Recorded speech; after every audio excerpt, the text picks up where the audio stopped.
¿Se puede vivir de la música? Os contar mi opinión en un momento. Te lo cuento en 6 puntos no muy largos y así el vídeo será entretenido. Punto uno, las discográficas. Pues bueno, de toda la vida las discográficas eran las encargadas de promocionar a los grupos, a los músicos y bueno, más o menos un grupo, los músicos tenían que tener buena relación con las discográficas para poder promocionar su música, sus discos y que sacaran discos. Y era la discográfica la que buscaba la promoción, ponían el dinero de antemano y luego ya recibía el dinero gracias a los discos que sacaba el grupo, entonces los grupos se beneficiaban. Bueno, pues eso es como se hacía antes.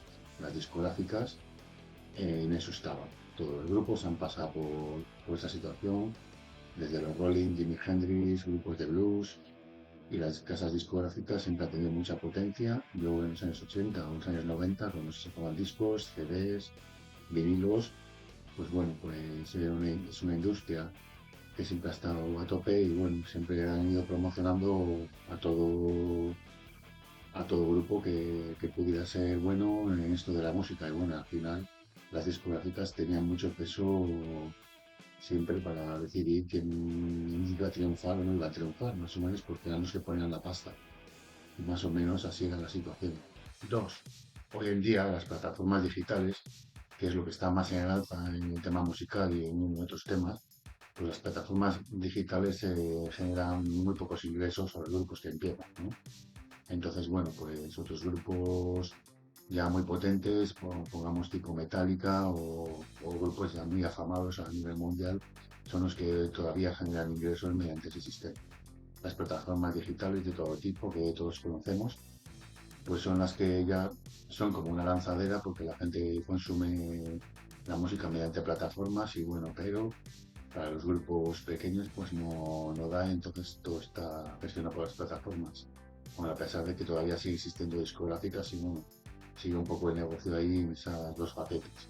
Tres, los grupos antiguos, ya que llevan toda la vida, pues bueno, es loable que estén dando lo que te pegó, digamos, a la música, que hagan conciertos, que estén ahí a tope, pero claro, empiezas a notar que la gente va envejeciendo y los grupos pues tienen ya gente de 70 años, muchos ya 60 y muchos 70 años, y están un poco copando pues todo lo que es el negocio musical y toda la vida, y recibiendo ingresos por música más antigua y bueno, todavía pues oye, tienen ganas de seguir dando conciertos y sacando discos, pero bueno, al final los grupos consagrados son los que se están llevando gran parte del pastel económico de todo este tema de los grupos, que dejando atrás lo que son los grupos más pequeños que intentan promocionarse. Cuatro, los grupos nuevos pues lo tienen más complicado. La verdad es que las plataformas solo sirven para que la gente escuche tu música y te puedan conocer, pero de todas maneras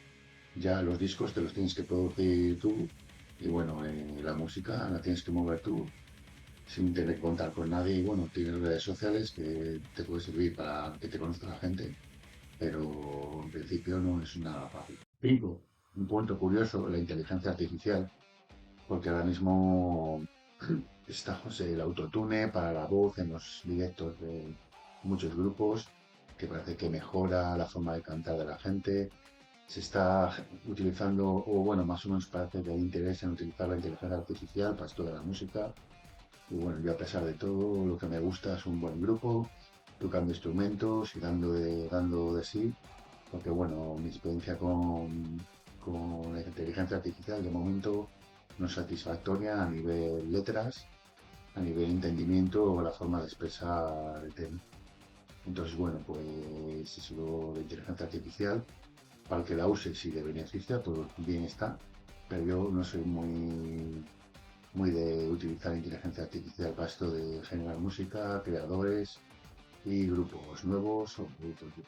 La inteligencia artificial es un punto a tener en cuenta que se irá desarrollando y a ver en qué queda. Pero bueno, a mí, mientras un grupo en un escenario de lo suyo, es lo que me interesa y a la hora de sacar discos, que el factor humano quede ahí.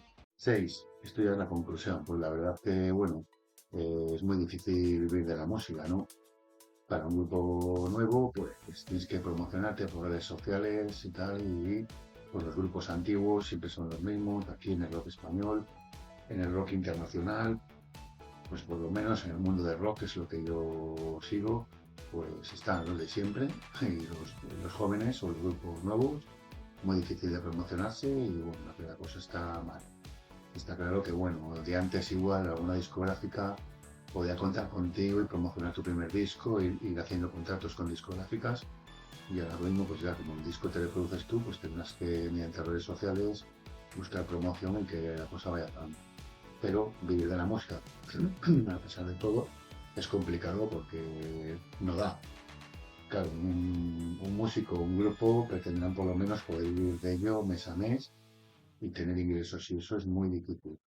De hecho, incluso grupos con cierto nombre, conocidos, digamos más bien underground, pues tienen dificultades a la hora de dedicarse a la música. Entonces, bueno, dedicarse a la música es complicado y el que lo hace pues yo creo que todavía está ahí a duras penas, entonces está un poco invirtiendo y teniendo un plan B para nivel económico, pues escogiendo algunos trabajos que le permitan seguir con su actividad y tener otros ingresos que no sea por la música, aunque es muy complicado. Entonces, para los grupos nuevos es complicado vivir y para los de siempre, pues viven muy bien. Eso es lo que yo opino. Pues bueno, un saludo.